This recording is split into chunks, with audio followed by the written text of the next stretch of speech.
Hello everyone. Next class है हमारी आज नॉलेज एंड करिकुलम की, जो पेपर 1 है हमारा बीएड का। तो हम नेक्स्ट क्लास करेंगे जिसमें हम नेक्स्ट क्वेश्चन की बात करेंगे। इसमें हम ये जानेंगे कि मेथड्स ऑफ, मतलब कि मेथड्स जानेंगे कैसे ज्ञान को हम प्राप्त कर सकते हैं, वो कौन कौन से मेथड्स हैं इसके बारे में जानेंगे। तो मैं स्टार्ट कर रही हूँ क्लास को। क्वेश्चन मैं पढ़ लेती हूँ पहले। ज्ञान प्राप्त करने की कौन सी विधियाँ हैं, विवेचना कीजिए, बताइए। जैसे कि हमें पता है कि मतलब एक हम जो इंसान है या मनुष्य है वो हमेशा जिज्ञासु रहता है, किसी भी चीज़ को जानने के लिए हमेशा जिज्ञासु रहता है कि ये क्यों हो रहा है, ये बदलाव क्यों हो रहे हैं। उसी तरह से अब इसमें भी लिखा है कि मानव प्रकृति से ही जिज्ञासाशील होता है। प्रकृति से मतलब उसकी प्रकृति ही जिज्ञासाशील होती है, हमेशा जानने की कोशिश में रहता है, जिसके कारण वह आसपास के वातावरण की जानकारी प्राप्त करने के लिए प्रेरित रहता है। ठीक है, तो जैसे कि हमने कुछ चीज़ देखी तो उसके बारे में हमारे दिमाग में हमेशा ये चलता रहता है, ये ऐसी क्यों है या किस तरह से है, तो वो हमेशा उसके बारे में हम जानने की कोशिश करते हैं। तो फर्स्ट पैराग्राफ में यही दिया गया है कि जो इंसान है या मनुष्य है वो हमेशा जिज्ञासु रहता है किसी भी चीज़ को जानने के लिए। जब तक उसकी संतुष्टि प्राप्त नहीं होती वो हमेशा उसको खोजने की कोशिश करता रहता है। फिर इसमें बोला गया है कि बालक के मानसिक और बौद्धिक विकास के लिए ज्ञान प्राप्ति आवश्यक होती है। बालक जो है जब तक उसका अच्छे से विकास नहीं होगा, जब तक उसका मानसिक और बौद्धिक विकास ना हो सके, जिसमें से ज्ञान प्राप्ति के लिए 2 मुख्य साधन बोले गए हैं। इंद्रिय अनुभव के द्वारा ज्ञान और तर्क बुद्धि के द्वारा ज्ञान। इंद्रिय अनुभव मतलब जो अपनी इंद्रियों के द्वारा और अपने एक्सपीरियंस, अपने अनुभव के द्वारा जो ज्ञान प्राप्त करता है वो वाला ज्ञान होता है। और तर्क बुद्धि मतलब अपने सोच के द्वारा समझ के जो ज्ञान प्राप्त करता है वो वाली बुद्धि होती है। इंद्रिय अनुभव के अंतर्गत ज्ञान प्राप्ति हेतु निम्नलिखित विधियों का प्रयोग किया जाता है। जैसे कि नंबर 1 पे दिया गया है अवलोकन विधि, ऑब्जर्वेशन मेथड इंग्लिश में बोलते हैं। ज्ञान में वृद्धि के लिए हमें प्रकृति बाह्य रूप से अवलोकन करना होता है। अवलोकन विधि से ही हमें पता चल रहा है कि ऑब्जर्वेशन, इसमें हम क्या चीज़ करते हैं कि किसी भी चीज़ के बारे में ऑब्जर्वेशन करते हैं, हम खुद देखते हैं, इस पर आकलन करते हैं। हम किसी की बातों पे नहीं आते हैं, हम खुद उस परिस्थिति को देखते हैं, उसमें क्या समस्या है, उसको सॉल्व करने के लिए क्या किया जा सकता है, ये सारी चीज़ों हम खुद डिसाइड करते हैं। ठीक है, प्रकृति बालक से सबसे बड़ी शिक्षा मानता है। मतलब प्रकृति को जो है वो बालक की सबसे बड़ी शिक्षा कहा गया है, क्योंकि जो बालक है वो हमेशा प्रकृति से सबसे ज़्यादा सीखता है। और बहुत सारे ऐसे हमारे दार्शनिक और हमारे फिलोसफर थे जिन्होंने प्रकृति को बहुत ज़्यादा इम्पोर्टेंस दी है। जैसा कि इसमें दिया भी गया है कि रूसो अध्यापक को अधिक महत्व नहीं देते थे, वो प्रकृति को सर्वश्रेष्ठ मानते थे। वो कहते थे कि मतलब जो बच्चा है वो प्रकृति से सबसे ज़्यादा सीखता है। जहाँ अवलोकन होगा वहीं निरीक्षण होगा। मतलब जो बच्चा है जब वो ऑब्जर्वेशन करेगा तो उसके बारे में वो सोच सकेगा, उसकी प्रॉब्लम सॉल्व कर सकेगा। तो उन्होंने अवलोकन विधि पर दिया है कि ज्ञान की प्राप्ति हमें अवलोकन विधि से मिल सकती है, अपने अनुभव की सहायता से। जो बच्चा अपने खुद के अनुभव से ज्ञान को प्राप्त करता है वो अनुभव जो होते हैं उसके लिए सबसे अच्छे अनुभव होते हैं। तो सबसे पहली जो विधि बताई गई है वो अवलोकन विधि है। नेक्स्ट विधि की जो बात करते हैं वो है करके सीखना, लर्निंग बाय डूइंग। ये तो सबको पता होगा, लर्निंग बाय डूइंग जो विधि है जिसमें बालक की इंद्रियों का प्रयोग कर रहा होता है। मतलब बालक जो है वो अपनी जो 5 ऑर्गेन्स, हमारी जो इंद्रियां, सेंस ऑर्गेन्स है, उसकी सहायता से जो सारी चीज़ें या ज्ञान सीखता है उसे हम करके सीखना कहते हैं।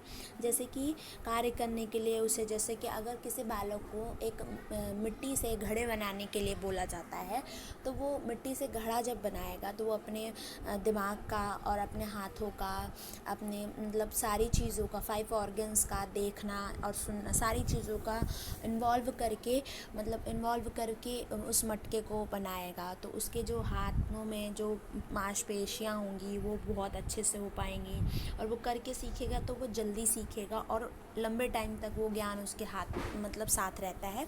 तो करके सीखना, लर्निंग बाय डूइंग, इस पर बल देता है। और उसमें जो बच्चा होता है वो बहुत इंटरेस्ट के साथ कोई काम करता है। ठीक है, नेक्स्ट जो विधि बोली गई है वो है अनुभव से सीखना। सीखना, लर्निंग बाय एक्सपीरियंस। एक्सपीरियंस को तो सब जानते होंगे, जब कोई व्यक्ति कार्य करता है तो वह स्वयं अनुभव करके ज्ञान प्राप्त कर, जैसे कि हम दूसरों के किसी कार्य को करता हुआ देख रहे हैं, पूरी तरह से उस कार्य को नहीं कर सकते। इसमें बोला जा रहा है कि जब तक हम किसी भी कार्य को जब ही सीख सकते हैं जब हम उसको खुद करके सीखें, हमारे खुद के एक्सपीरियंस होते हैं। जैसे कि अगर किसी बच्चे को बोला जाए कि मतलब मिट्टी का, जैसे मैंने एग्जांपल दिया मिट्टी के घड़े का, बच्चों को कहा जाए कि वो जो बना रहा है उसको देखो और सीखो, तो वो बच्चा उतने अच्छे से सीख नहीं पाएगा। लेकिन अगर उस बच्चे को खुद बोला जाए कि तुम खुद जाके बनाओ और उसके एक्सपीरियंस, मतलब वो किस तरह से बन रहा है, उसको टच करके अपने हाथों से जब वो बनाएगा तो उसकी जो वो जो एक्सपीरियंस वो गेन करेगा अपने अनुभवों से या एक्सपीरियंस से, तो वो उसके लिए बहुत इम्पॉर्टेंट होगा। या मनुष्य जो है वो स्वयं के अनुभव की खोज, मतलब अपने अनुभव, मतलब अपनी खोज पे ज़्यादा डिपेंडेंट होता है और ज़्यादा अच्छे से सीख पाता है। नेक्स्ट जो हमारा है वो है फोर्थ मेथड जो बताया, श्रव्य दृश्य और दृश्य श्रव्य सामग्री, ऑडियो विजुअल एड्स। दृश्य श्रव्य सामग्री आज के युग में सबसे ज़्यादा इम्पॉर्टेंट मानी गई है। क्यों मानी गई है? क्योंकि इसमें जो इम्पॉर्टेंट मानी गई है, इस विधि को सबसे ज़्यादा प्राइमरी लेवल के लिए तो सबसे ज़्यादा इम्पॉर्टेंट मानी गई है। ये विधि जो होती है जिसमें हमें दृश्य भी दिखते हैं और वॉइस भी, मतलब आवाज़ भी आती है, उसके साथ मतलब सामग्री होती है जिसको हम किसी भी चीज़ को आसानी से सीख सकते हैं। फॉर एग्ज़ाम्पल जैसे कि अगर हम न्यूज़ देखते हैं तो न्यूज़ में हम क्या देखते हैं, टीवी में हमें पिक्चर भी दिखाई देती है और साथ के साथ आवाज़ भी होती है, तो वो वाली लर्निंग हमें जल्दी हो जाती है। या कोई एक टीचर है क्लास में जब पढ़ा रही है तो वो अगर एक मूवी दिखा रही है या कोई ऐसी चीज़ दिखा रही है जो मूवी के तौर पर वो सिखा रही है बच्चों को दिखाकर, तो वो बच्चे जल्दी गेन करेगा क्योंकि वो दोनों अपने सेंस ऑर्गन्स देख भी रहा है और सुन भी रहा है, तो वो उसको जल्दी समझ में आती हैं। ठीक है, तो ये वो वाली होती है जिसमें बच्चा अच्छे से सीख पाता है और जल्दी सीख लेता है। फिर आता है नेक्स्ट, अभी तो ये विधियाँ हो गई, जैसे कि हमने 5 विधि पढ़ा, इस 4 विधि, अवलोकन विधि, करके सीखना, अनुभव से सीखना, फोर्थ है श्रव्य दृश्य सामग्री, ऑडियो विजुअल एड। अब बात करते हैं नेक्स्ट की तर्क बुद्धि, रीजनिंग पे। कई बार बालक जो है वो ज्ञान प्राप्त करने के लिए अपनी बुद्धि का प्रयोग करना पड़ता है। मतलब कई बार जो स्टूडेंट होते हैं वो क्या करते हैं, कोई भी ज्ञान प्राप्त करने के लिए अपनी नॉलेज, मतलब अपनी बुद्धि का मतलब प्रयोग करते हैं। ठीक है, तर्क और वितर्क के साथ, मतलब कि अगर एक बच्चे को कोई वो नॉलेज गेन कर रहा है या कुछ सीख रहा है तो वो अपने माइंड में अगर वो अच्छी है तो उसके बारे में भी सोचेगा क्या ये नॉलेज मेरे लिए बेनिफिट है या किस प्रकार की ये नॉलेज है जो मुझे फ़ायदा पहुंचाएगी या मेरे लिए अच्छी नहीं है। तो इस चीज़ का वो पहले अपने माइंड में मंथन, मतलब कि सोच लेता है कि मेरे लिए अच्छी है तो उसको सीखता है। इस सारी चीज़ों का वो सोचकर किसी भी ज्ञान को प्राप्त करता है।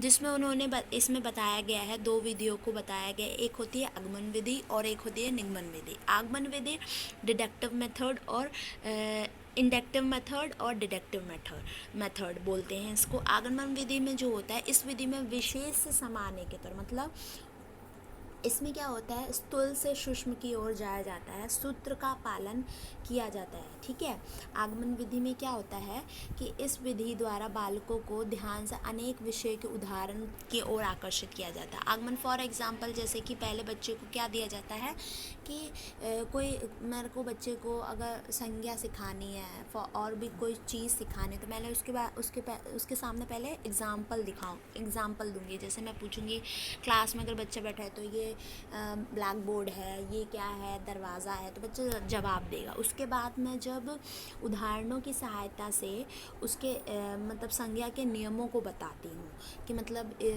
किसी वस्तु, व्यक्ति या स्थान के नाम को हम संज्ञा कहते हैं। इस तरह से पहले उदाहरण देना, फिर उसके बाद उसकी परिभाषा को बताना, ये होता है हमारा आगमन विधि। इसमें एक दिया है, जैसे एक कौवा देखकर वह काला था, दूसरा कौवा भी काला था, तीसरा कौवा भी काला था। इस प्रकार कहा जा सकता है कि सभी कौवे के काले रंग थे। यही भूगोल और गणित विज्ञान के व्याकरण ज्ञान प्राप्ति के लिए बहुत उपयोगी होता है। ये वाली विधि जो होती है ये सबसे इम्पॉर्टेंट किसके लिए होती है, गणित के लिए, भूगोल के लिए, ज्योग्राफी, मैथ्स, साइंस और व्याकरण के लिए सबसे उपयोगी विधि मानी गई है। नेक्स्ट जो विधि बोली गई है वो है निगमन विधि। निगमन से ही मतलब नियम से, ये विधि जो होती है आगमन विधि के बिल्कुल विपरीत होती है। इस विधि में क्या होता है, सामान्य से विशिष्ट की ओर ले जाया जाता है। पहले बच्चों को नियम से उदाहरण की ओर चलते हैं, मतलब बच्चों को पहले मैंने जैसे फॉर एग्जांपल मैंने संज्ञा पढ़ाया, तो संज्ञा के पहले मैंने बच्चों को क्या करूँगी, डेफिनेशन बता दूँगी। डेफिनेशन वो सीख ले, डेफिनेशन के बाद उसके बाद मैं उसको डेफिनेशन को डिफ़ाइन करने के या डेफिनेशन को समझाने के लिए मैं कुछ उदाहरणों का प्रयोग करूँगी। तो वो वाली जो विधि होती है वो निगमन विधि होती है। जैसे मैंने संज्ञा किसी वस्तु या व्यक्ति स्थान के नाम को संज्ञा कहते हैं। फिर बच्चों को बताऊँगी जैसे आपके क्लासरूम में दरवाज़ा है, पंखा है, टेबल है, या तुम्हारा आपका फ्रेंड है, तो ये जितने भी नाम होते हैं, आपका जो स्कूल जहाँ पे है उस जगह के नाम को हम क्या कहते हैं, संज्ञा कहते हैं। मतलब उसको समझाते, पहले नियम बता देते हैं, फिर उसके बाद उदाहरण की सहायता से उसको समझाया जाता है। फिर नेक्स्ट आता है अंत प्रज्ञा। अंत प्रज्ञा का सहज बोध भी कहा जाता है। अंत प्रज्ञा को क्या बोला जाता है, सहज बोध। जैसा कि हम पहले विवेचना कर चुके हैं कि इस विधि में सहज ज्ञान बोध से प्रारंभ होता है। मतलब कि जो सहज ज्ञान है वो हमारा बोध से ही प्रारंभ हो जाता है। सहज ज्ञान का स्वरूप अनुभूति मानव ज्ञान की अनुभूति से ही प्रारंभ होती है।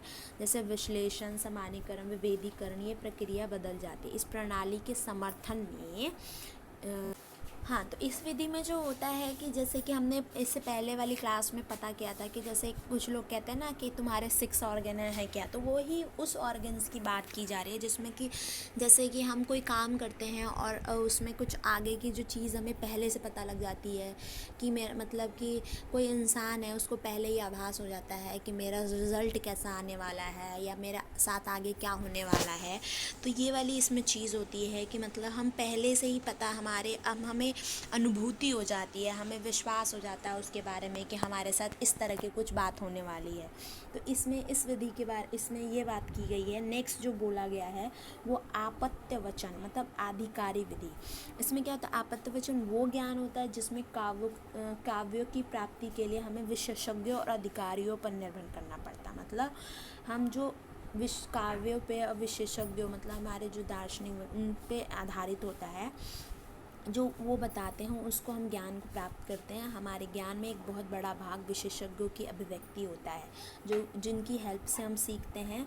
इसमें ना तो हम अपने इंद्रिय अनुभव से सीखते हैं, ना ही अपने बुद्धि तर्क से। अपनी दोनों इन चीज़ों का प्रयोग नहीं करते। इसमें जैसे कि किसी बुक में अगर कोई चीज़ लिखी गई है तो उसको ही हम याद कर लेते हैं और सोचते हैं, यही मानते हैं कि यही जो रूल या जो भी बताया गया है ये इसका है। मतलब दूसरों के द्वारा जो विशेषज्ञों और अधिकारियों पर निर्भर होती है, ये वो वाली विधि होती है। ठीक है। नेक्स्ट पॉइंट जो होता है एकाग्रता और ध्यान जो विधि होती है, इसमें होता है प्राय कहा जाता है कि चित्त की एकाग्रता बिना किसी प्रकार के ज्ञान की प्राप्ति नहीं किया जा सकता। यह विधि जो होती है वो प्रत्यक्ष और परोक्ष रूप से मतलब हम प्रत्यक्ष एकाग्रता से प्राप्त करते हैं। इसमें जो होती है, इसमें स्वामी विवेकानंद भी बहुत कहते हैं कि इसमें जो होता है शक्ति ज्ञान के संचित भंडार एकमात्र कुंजी है। एकाग्रता मतलब ध्यान, जो कि हम आध्यात्मिक मतलब अपने आप से जो एकाग्र करके और ध्यान लगा कर सीखते हैं। आध्यात्मिक ज्ञान की प्राप्ति के लिए एकाग्रता के साथ ध्यान क्रिया का होना बहुत आवश्यक है। ठीक है, इसमें हमारे साथ साथ ध्यान में क्रिया का होना बहुत आवश्यक होता है, तब ये विधि इम्पोर्टेंस मानी जाती है। नेक्स्ट जो हमारी विधि होती है वो प्रयोगात्मक विधि है, जो ज्ञान प्रयोग के द्वारा की जाती है। नाम से हमें पता चल रहा है कि मतलब हम जो प्रयोग के द्वारा सीखते हैं, जो हम प्रयोगशाला में प्रयोग करके सीखते हैं, हमारे सामने जो प्रयोग हो रहे हैं उसका क्या रिज़ल्ट निकल रहा है, वो चीज़ें जो सीखते हैं वो वाली प्रयोगात्मक विधि कही जाती है। नेक्स्ट आती जो विधि है वो हमारी समस्या समाधान विधि, जो कि नॉर्मली सबको पता है, प्रॉब्लम सॉल्विंग मेथड। जब हम समस्या समाधान विधि ज्ञान प्राप्त करने का एक महत्वपूर्ण विधि है। जब कोई व्यक्ति अपने समूह के किसी समस्या को लेकर समाधान पर सोच विचार करता है और उसके समाधान हेतु मनन मतलब चिंतन करता है कि उसकी क्या समाधान हो सकता है और उसके रिज़ल्ट को मतलब कि वो किस तरह से उसको हल किया जा सकता है, उस समस्या को किस तरह से सॉल्व किया जा सकता है, इसको हम समस्या समाधान विधि कहते हैं। यह विधि जो है मानसिक तथा वैदिक विकास के लिए बहुत उपयोगी होती है। ये ज़्यादातर जो प्रॉब्लम सॉल्विंग मेथड होते हैं, ये इस टाइप के मेथड जो ये वाले जो विधि है ज़्यादातर मैथ्स वगैरह में बच्चों को मैथ्स में दी जाती है बच्चों को, कि सम देकर और उसमें कुछ ब्लैंक छोड़कर, जैसे रीजनिंग के क्वेश्चंस होते हैं उस तरह की ये विधि होती है और ये सबसे इम्पॉर्टेंट विधि होती है। तो ये विधि मतलब सबसे बेस्ट विधि होती है। तो आज हमने जो पढ़ा वो है ज्ञान प्राप्ति की कौन कौन सी विधियाँ हैं, वो हमने आज बात की। तो नेक्स्ट क्लास में हम बात करेंगे नेक्स्ट क्वेश्चन पर। अगर वीडियो अच्छी लगे तो लाइक करें, सब्सक्राइब करें और नेक्स्ट क्लास में आपसे मिलते हैं। Thank you.